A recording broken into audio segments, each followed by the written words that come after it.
Hello नमस्कार दोस्तों, good evening. आप सभी का स्वागत है आपके चैनल शिखर एजुकेशन पर। देखिए दोस्तों, अपने ये जो चैप्टर ले रहे हैं टॉपिक जैव विविधता, बायोडाइवर्सिटी। देखिए जो साइंस का टॉपिक है उसमें इसमें से एक दो क्वेश्चन हर एग्जाम में देखने को मिलते हैं अपन को। तो इसी के साथ अपन शुरुआत करते हैं। ज़्यादा लंबा वीडियो न हो इसलिए इसको तैयार कर रखा है मैंने मैटर को।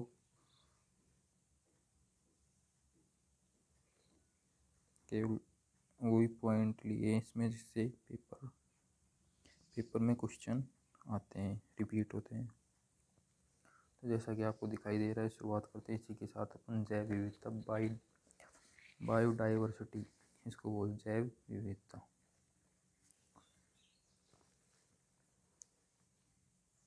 देखिए कुल हॉट स्पॉट कितने हैं? 34 जैव स्थल, जिसको बोलते हैं उष्ण स्थल बोलते हैं, जिसको अपन कितने 34। देखिए ये तो है वर्ल्ड लेवल पर, विश्व में। अब अपन को केवल भारत के संदर्भ में बात करेंगे। तो देखिए भारत में कितने हैं? 2। इनमें पहला क्या है? पश्चिमी घाट। किधर पड़ता है पश्चिमी घाट? केरला की साइड में, जिसमें केरला भी आता है। पूर्वी हिमालय क्षेत्र, ये पश्चिम बंगाल की साइड में जो आता है, सिक्किम। पूर्वी हिमालयन क्षेत्र, कितने तप्त स्थल हैं? 2। ठीक। उसके बाद अपन चलते हैं, एक तीसरा वो पड़ता है बर्मा क्षेत्र तप्त स्थल, जिसमें भी भारत भी शामिल है। देखिए ऑप्शन में ये दोनों मिल जाएं, कोई सा भी तो इनमें से करना है। ठीक। और ये दोनों नए ऑप्शन में ये दे रखा हो तो ये करेंगे तीसरा, कि भारत में कौन कौन से तप्त स्थल हैं। तो क्या कर देंगे? बर्मा क्षेत्र में भी भारत शामिल है। इसी के साथ ही अपन आगे चलते देखिए जैव विविधता, यानी कि अब सभी परिचित है जैव विविधता से, यानी कि विभिन्न एक जात पादप जीव जंतु जो एक विशेष क्षेत्र में ही पाए जाते हैं, वो क्या कह लेते हैं? जैव विविधता। इसी में आगे चलते हैं अपन। जैव विविधता कहाँ पाई जाती है? भूमध्य रेखीय क्षेत्र, यानी कि जो भूमध्य रेखीय क्षेत्र में जो भी स्थान आता है, देश आते हैं, वो क्या है? जैव विविधता से संपन्न माने जाते हैं। फिर यानी कि मध्य एवं दक्षिणी अमेरिका एवं दक्षिणी पूर्वी एशिया, ये जैव विविधता से संपन्न है। इसमें देखिए लगभग क्या है, यानी कि इनका जो क्षेत्र है ये, इसमें लगभग 30% और 90% प्रजाति कशेरुकी की 30% और 90% पादप जनजातियाँ पाई जाती हैं। और ये कुल जो क्षेत्र है, ये जैव विविधता का मध्य भूमध्य रेखीय क्षेत्र के आसपास का जो आता है क्षेत्र, तो इसकी लगभग 7% है। यानी कुल जो हॉट स्पॉट हैं 34, उनमें से 7% क्षेत्र इसमें आता है। दूसरा क्या पॉइंट बनेगा यहाँ पर? देखिए भूमध्य रेखा से दूर जाने पर क्या होगी? जैव विविधता कम होती जाती है। ये याद रखना है अपन को पॉइंट। अब देखिए इसी के जैव विविधता को बनाए रखने के लिए एक संस्था है वर्ल्ड लेवल पर, क्या है? IUCN, international union for conservation of nature. इसको स्टेब्लिश किया गया है 1968।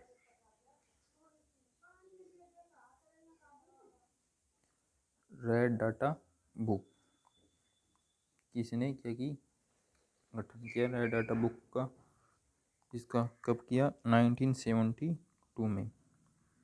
लेकिन रेड डाटा बुक में कुछ इन्होंने अलग अलग वर्ग बांट रखे हैं। इनमें से अपन ने 2 के बारे में यहाँ पर किया है।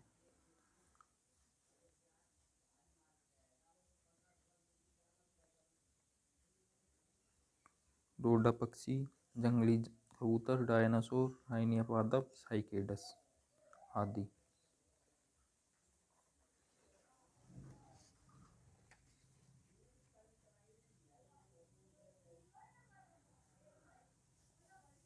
ये क्या है? विलुप्त हो चुके हैं। और दूसरा क्या आता है संकटपन, यानी जिन पर संकट है। तो इनमें क्या क्या शामिल है, एशियाटिक सिंह, कृष्णमृग। पादप में क्या आता है इंद्रोक, फोग या फोगड़ा। दूसरा क्या है जैव विविधता, यानी कि इनको संरक्षण यानी बनाए रखने के लिए जो विधियाँ हैं वो क्या हैं, देखिए एक स्वस्थानीय विधि और एक बहिर्स्थानीय, इससे रिलेटेड क्वेश्चन आता है। जैसे रीट लेवल साइंस कुछ भी आ सकता है। भाई स्वस्थानीय विधि क्या है, जैव विविधता के संरक्षण के लिए। तो इसमें क्या क्या आएंगे, अभ्यारण्य, राष्ट्रीय उद्यान और संरक्षित वन क्षेत्र। ये तो क्या देंगे स्वस्थानीय में, अभ्यारण्य, राष्ट्रीय उद्यान और संरक्षित वन क्षेत्र। और बहिर्स्थानीय में, ये बहिर्स्थानीय में क्या क्या आएंगे, ये तो प्राणी उद्यान और वनस्पति उद्यान, प्राणी उद्यान और वनस्पति उद्यान। ये क्या आते हैं संरक्षण की, जैव विविधता के संरक्षण के लिए विधियाँ। इसी में अपन आगे चलते हैं। दो स्थल हैं भारत में हॉटस्पॉट, तो पूर्वी हिमालय जैव विविधता क्षेत्र में देखिए किस क्षेत्र में आता है, असम, अरुणाचल प्रदेश, पश्चिम बंगाल, सिक्किम। इनमें देखिए क्वेश्चन क्या पूछा जाता है कि भाई इनमें पाए जाने वाले विशेष जो क्षेत्र में पाए जाते हैं जीव जंतु, हिमालयी तहर, सुनहरा लंगूर, उड़न गिलहरी, हिम तेंदुआ, गांगेय डॉल्फिन, ये इस क्षेत्र में पाए जाते हैं पूरे हिमालय में।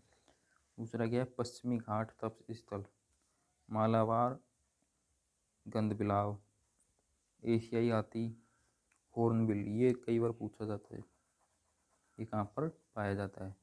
केरला क्षेत्र जो आता है वो पश्चिमी घाट क्षेत्र में आता है। हॉर्नबिल, नीलगिरी, मैकाक बंदर आदि पाए जाते हैं। अब देखिए इसमें 2009 में जो गांगेय डॉल्फिन क्या घोषित किया है, राष्ट्रीय जल जीव घोषित किया है। इस पर्यावरण संरक्षण अधिनियम 1972 में लागू किया गया।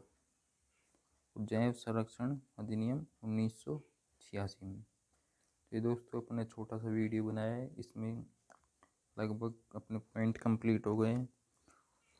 और यदि तो आपको वीडियो अच्छी लगे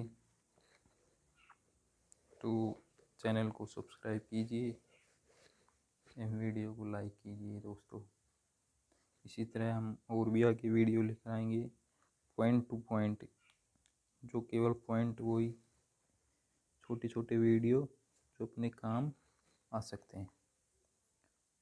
धन्यवाद दोस्तों, जय हिंद।